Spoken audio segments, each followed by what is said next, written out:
Um, Hi. So, I just got done talking to one of my really close friends, one of my really dear friends. Um, and we had an emotional conversation about grief, um, dealing with some stuff there. And something that I think was really kind of cool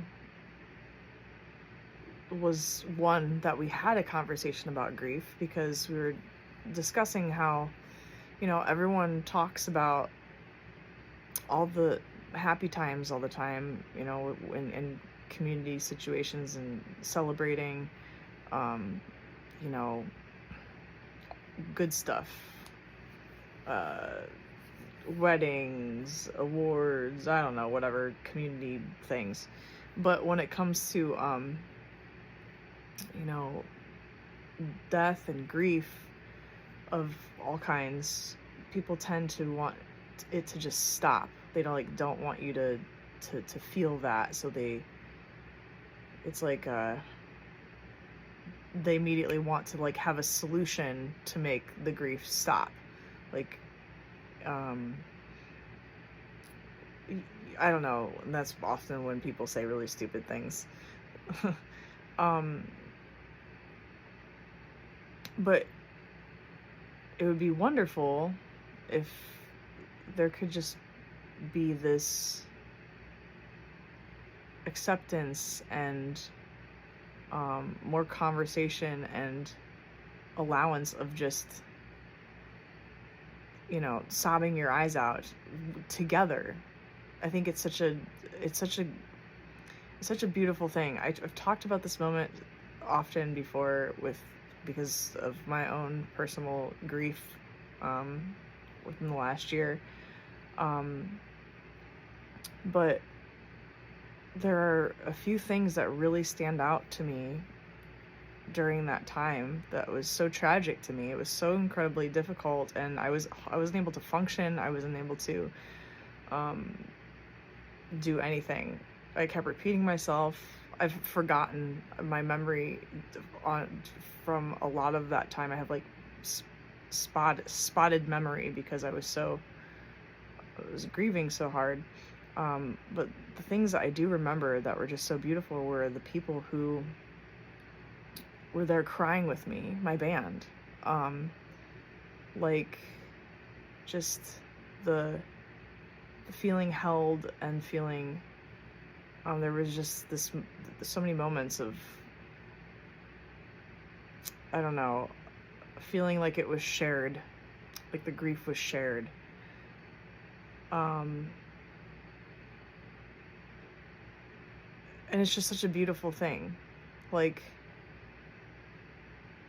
so we were, my friend that I was talking to tonight, um, recently lost her dog, and I'm feeling connected to that, and in particular because of, Reggio right now, who's, you know, nearing the end here. And so we were talking a lot about that. And when she went through her situation, I was trying to support her, but I was sobbing about it. And not even at this time, it wasn't, Reg was, you know, okay.